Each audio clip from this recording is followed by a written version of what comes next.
Good morning, ladies and gentlemen.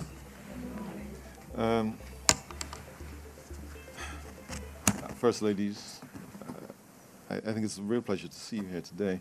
It would have been an even greater pleasure if we had had more governors as women. I make no reference to Esther, but I think it still is something of a shame that in 21st century Kenya, we still don't have any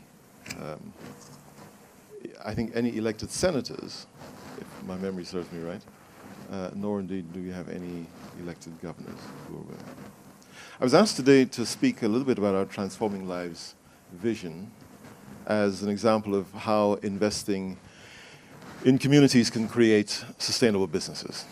As I thought about it, I thought about what I could share with you on this topic, and I started to think about the meaning of the word business. In Kenya, whenever we mention business, most people refer to the so-called blue chip companies like KCB, Equity Bank, Safaricom, Kenya Airways, Kenya Breweries.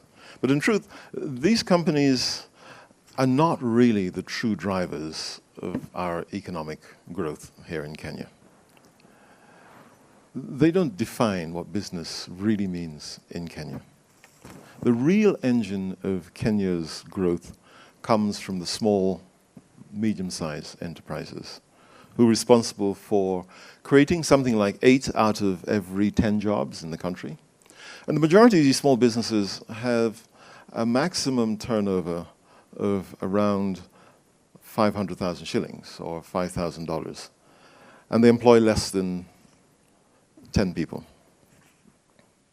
From there, they graduate to become small businesses with an annual turnover of up to 5 million shillings, employing between 10 and 50 people.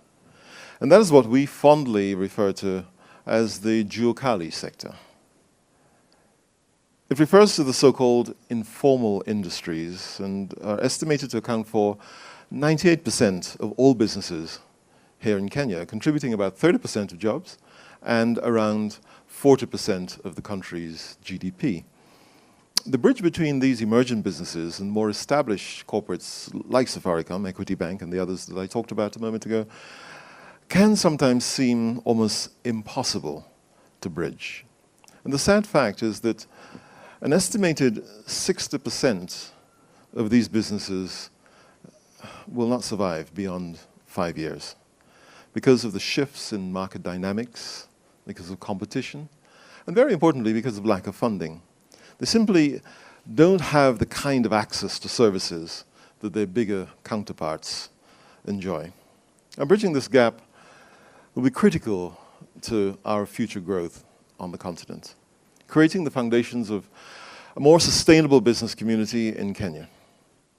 And more importantly, businesses across both divides must start by leveraging on each other's strengths if we're to create more values for the community in which we operate. And what does this mean in practical terms? So let me just share a story of Lady Agnes Opia. Agnes is a hairdresser in Kibera, and she's also the chairlady of the Women's Savings Group, commonly referred to here in Kenya as Chamas. At every meeting, the women in her group, all of whom are micro-business owners, they contribute money towards their savings. And these savings are then used for 2 purposes. Part of the group's money is saved in a joint account that acts as a reserve fund for all of the women's businesses. The remainder goes towards the group's health insurance.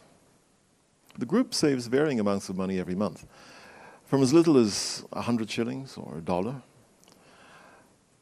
to as much as 1,000 shillings, depending on their capabilities and their capacities. And this seems impossible to imagine. It's because, if it seems impossible to imagine, it really is because these women would have had no access to this kind of service merely 5 years ago. Today, these women are able to save money every month using M-Shwari and to pay for their health insurance via another mobile-based product called M-Tiba. It's an example of how three partners in insurance, in banking, and in telecommunications can come together to create a sustainable solution for the community. The result is increased and improved access to healthcare. It's access to savings, and these are both critical ingredients to ladies like Agnes to not only support their communities, but also to continue to grow their small businesses. Big businesses can be powerfully inclusive, not only as a creator of jobs with decent working conditions, but also, and I emphasize the decent working conditions, because often we talk about an engine of growth as being agriculture. The true and unfortunate fact is that most people who are engaged in the agricultural sector are women. And you can hardly call it decent jobs, because they live a life of penury, back-breaking work, and if we continue to grow agriculture in that way, that is not going to lift anyone out of poverty and develop the nations.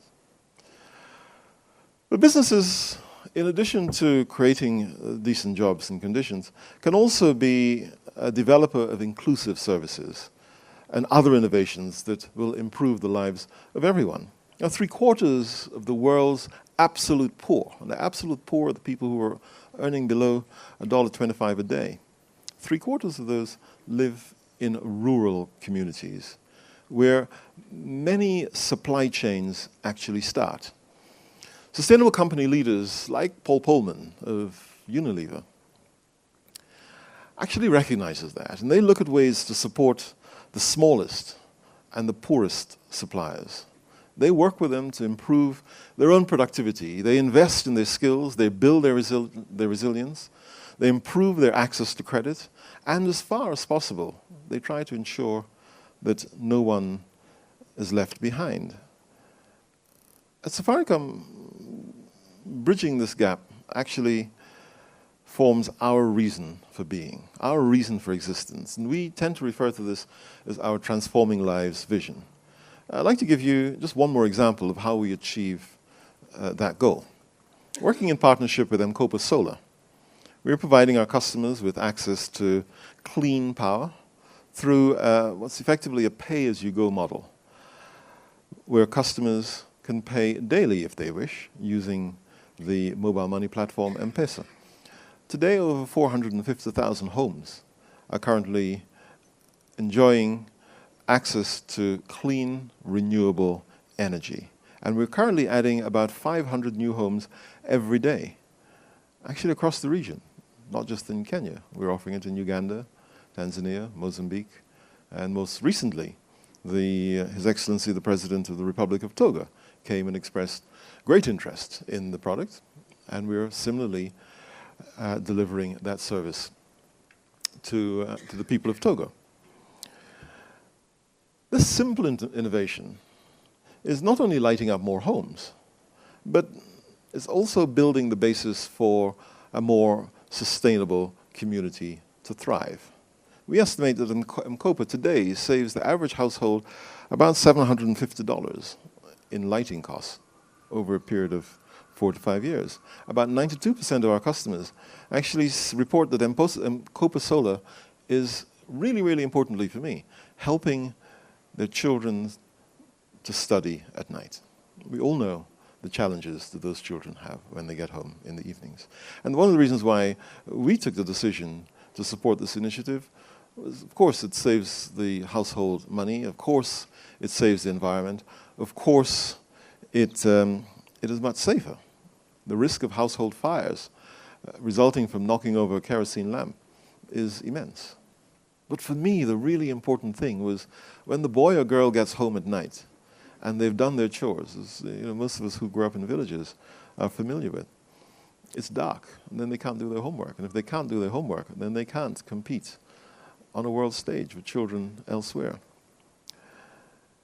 These initiatives have shown that our business can help to bridge some critical gaps in our societies, well beyond the traditional sphere of communications. We believe that one of the biggest challenges that businesses today have is how to create sustainable and inclusive growth as we progress towards creating more inclusive society. Now, it'll be great because I have the Safaricom banner behind me. And I was smiling because my marketing people are so over-enthusiastic that sometimes it's almost embarrassing. It'll be great for me to tell you that we're a great company. Actually, I happen to think we are a great company, but there are a lot of areas for improvement. This morning I checked to see how many women-empowered companies, so women-led or women-owned companies, we employ. The shocking answer, which I'm happy to share with you, well, I'm not happy to share with you, but I will share with you, is that out of about 1,100 vendors to Safaricom, 27 of them are led by women. Now, I share that with you because by sharing it with you, it puts me on the spot. It embarrasses me, and it makes sure that we fix it. Actually, we have a program today to fix it, on how we improve our engagement with women and indeed youth-led initiatives. And now this is why...